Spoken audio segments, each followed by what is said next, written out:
गुस्सा हो जाएंगे। 1 मिनट रुकिए, मेरे पास एक जुगाड़ है। ऐसा कहकर जागृति खिड़की से प्लास्टिक की पन्नी निकालती है जिसे पति ओढ़ लेता है। अब आप इसे ओढ़कर चले जाइए, बारिश में भीगेंगे नहीं और गोदाम में भी पहुंच जाएंगे। अरे हाँ, मेरा तो दिमाग ही नहीं चला।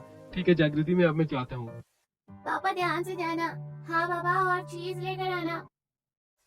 ठीक है बेटा, मैं चलता हूँ। माधव उस पन्नी के सहारे बारिश में निकल जाता है और गड्ढों से बचकर गोदाम पहुंचता है। सारे ड्राइवर खड़े हुए थे और सामने सेठ था।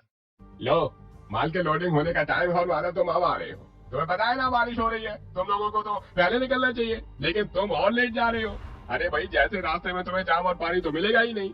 अगर मेरा माल दूसरे शहर नहीं पहुंचा ना तो कितना नुकसान होगा पता भी है तुम सबको। ऐसे ही काम बंदा चल रहा है, 3-4 दिन ऐसे रहा तो मेरा गोदाम बंद हो जाएगा। माफ कर दीजिए सेठ जी, बारिश की वजह से ही लेट हो गया, लेकिन आपके काम में कोई कमी नहीं आएगी। हाँ, अब जल्दी काम करना शुरू करो।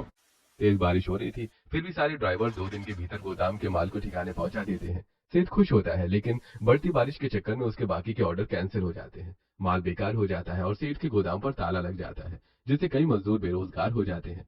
उसमें से एक माधव भी था। कम पैसे देकर सेठ सारे मजदूर से अपनी जान छुड़ा लेता है। परेशान माधव भी घर आ जाता है। चीनू, समर बेटा, बारिश में क्यों भीग रहे हो तुम? चलो, घर में बीमार पड़ जाओगे। अरे पापा, तेज बारिश नहीं है, धीरे धीरे हो रही है। ओहो, देख माधव बेटा, मैं कब से बोल रहा हूँ इनको, लेकिन अंदर नहीं आ रहे हैं।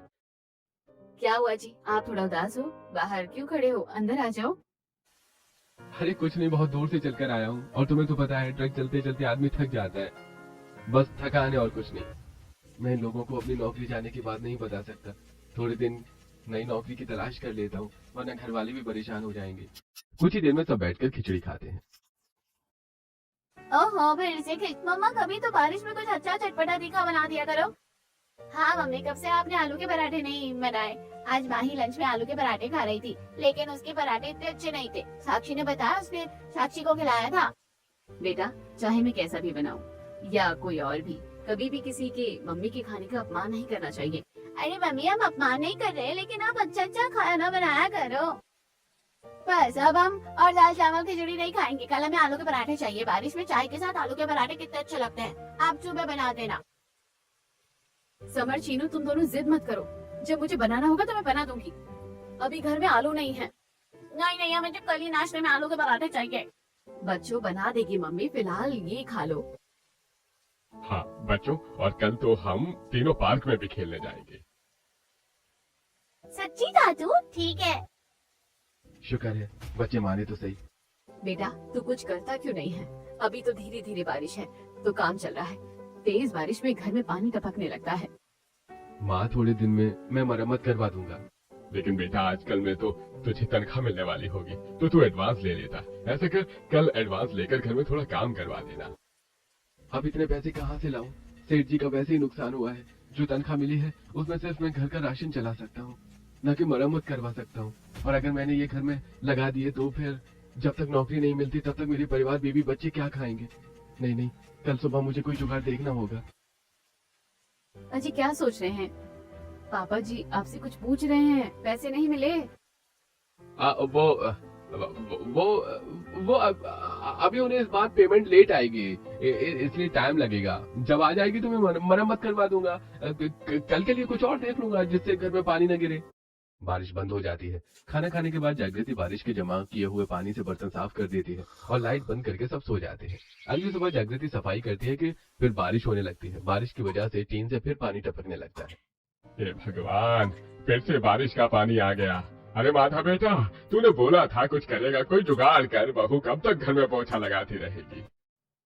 कोई बात नहीं पापा जी, मैं साफ कर देती हूँ। चीनू, समर बेटा, उधर बाल्टी रख दो और ये वाली छोटी भगोनी उधर दादी के सिर के पास पानी गिर रहा है। माँ जी, आप खटिया पीछे कर लो। सुरेखा अपनी खटिया पीछे कर लेती है। बच्चे टीन के नीचे खाली बर्तन रख देते हैं और घर की ऐसी हालत देखकर माधव घर के पीछे बड़ी प्लास्टिक शीट को लेकर आता है और उस टीन के ऊपर रख देता है, जिससे घर में पानी गिरना बंद हो जाता है और टीन उड़े ना हवा में, इसलिए उसके ऊपर ईंटें रख देता है। अरे वाह, तूने तो ये जुगाड़ बिल्कुल ठीक किया है माधव। हाँ, कुछ दिनों पहले आंधी तूफान में एक प्लास्टिक की शीट उड़ कर आई थी। वो मैंने घर के पीछे रखी थी, फिर वही टीन के ऊपर भी रख दी। अब सही है, पानी नहीं आ रहा है। चलो अच्छा, बार बार बर्तन खाली नहीं करने पड़ेंगे। आज आपको लेट नहीं हो रहा है क्या काम के लिए? हो रहा है ना, हो रहा है, अब मैं चलता हूँ। माधव घर से निकल तो जाता है, लेकिन बारिश में उसे समझ नहीं आता कि वो किसी चाय की टपरी के नीचे बैठ जाता है। तभी चाय वाला उसे भिनगा देता है और वो मंदिर के अंदर आता है। हे माता रानी, ऐसे बारिश में मैं कहाँ जाऊँ? मेरी नौकरी दिलवा दो, मदद करो माता रानी, मदद करो। माता रानी के भजन के बाद ही बारिश बंद हो जाती है। माधव के चेहरे पर मुस्कुराहट आती है और वो आसपास के हवाई दुकानदार, फैक्ट्री इत्यादि में काम मांगता है, लेकिन उसे कहीं भी काम नहीं मिलता। पिताजी, काश मैं आपसे इस वक्त कुछ पूछ पाता और आपकी सलाह लेता। मुझे कोई काम नहीं मिल रहा, मैं क्या करूं? जो भी हो, घर में तो नहीं बताऊंगा। माधव अकेला बैठा रहता है। वहीं शाम हो जाने पर दोनों बच्चे अपने दादाजी के साथ पार्क में फुटबॉल खेलते हैं। तभी समर इतनी तेज फुटबॉल में लात मारता है कि फुटबॉल कीचड़ में दादाजी की छाती पर लग जाती है। दोनों बच्चे दादू के कपड़े देखकर हंसते हैं। अरे दादू, अब कितने छोटे हो, देखो कैसे खेलते हो गंदा करके। अच्छा अच्छा बच्चों, ये मैंने नहीं किया है, उन्होंने मेरा हाथ खुद छोड़ दिया था। रहने दो दादू, आपसे एक्टिंग नहीं होगी। आप बहुत गंदी एक्टिंग करते हो। चलो शाम हो गई है और मेरे कपड़े भी गंदे हो गए, अब घर चलो वरना मम्मी डांटेगी। नहीं दादू, अभी तो और खेलना है। लो बारिश शुरू हो गई, घर चलो। अच्छा है रामू से छाता लेकर आया हूँ। दोनों बच्चे अपने दादा बनवारी लाल के साथ घर लौट रहे थे कि एक ढाबे से गर्मा गर्म आलू के पराठे की खुशबू आ रही थी। दादाजी रुक जाओ ना, देखो गर्मा गर्म आलू के पराठे की खुशबू आ रही है। आलू का पराठा खिला दो। बारिश में गर्मा गर्म मिर्ची वाला तीखा आलू का पराठा खाने का मन करता है, वो भी मक्खन लगाकर। दादू चलो ना, एक पराठा खिला दो। अरे बेटा बारिश शुरू हो गई है, चलो पूछ लेता हूँ। सामने ढाबे पर भीड़ जमा थी और लोग अलग अलग तरीके का पराठा खा रहे थे। तभी बनवारी दुकान पर जाकर मालिक से पूछता है, अरे भाई ये आलू का पराठा कितने का दिया है?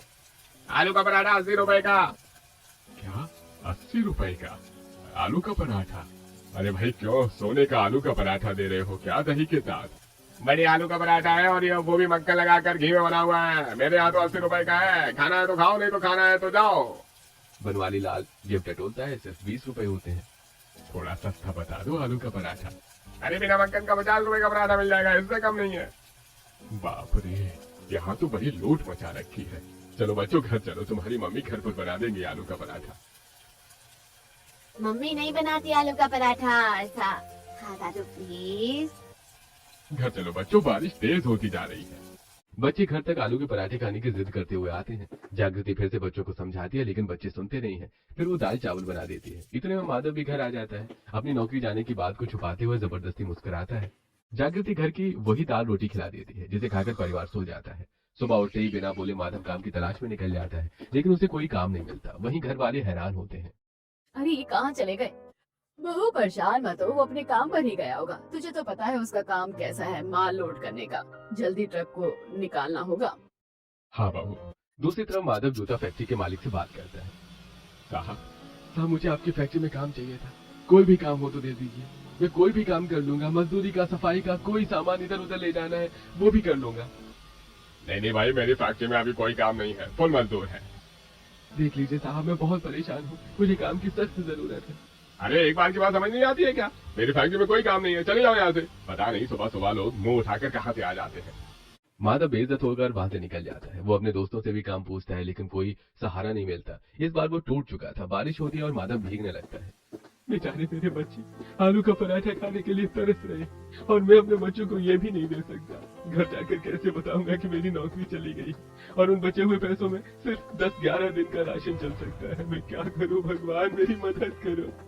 दोस्तों आपको क्या लगता है, क्या माधव को अपनी नौकरी के चले जाने के बारे में पता देना चाहिए था या नहीं? कमेंट करके हमें जरूर बताइए। माधव 12 बजे तक घर लौट आता है, उसे भीगा देखकर। हे भगवान, आप तो पूरी तरह से भीग चुके हैं। और क्या बात है, आप मुझे बताएंगे? 2-4 दिन से परेशान लग रहे हैं। देख बेटा, तेरी खामोशी हमें खाई जा रही है। बता दे, अपने मन में कोई बात मत रख। वो माँ, मेरी नौकरी चली गई। मैंने आप में से किसी को बताया नहीं। सोचा काम की तलाश करूंगा तो काम मिल जाएगा, लेकिन मुझे काम भी नहीं मिल रहा है। दरअसल सेठ जी की फैक्ट्री ठप हो चुकी है, सारे मजदूर निकल गए। हे भगवान, क्या होगा?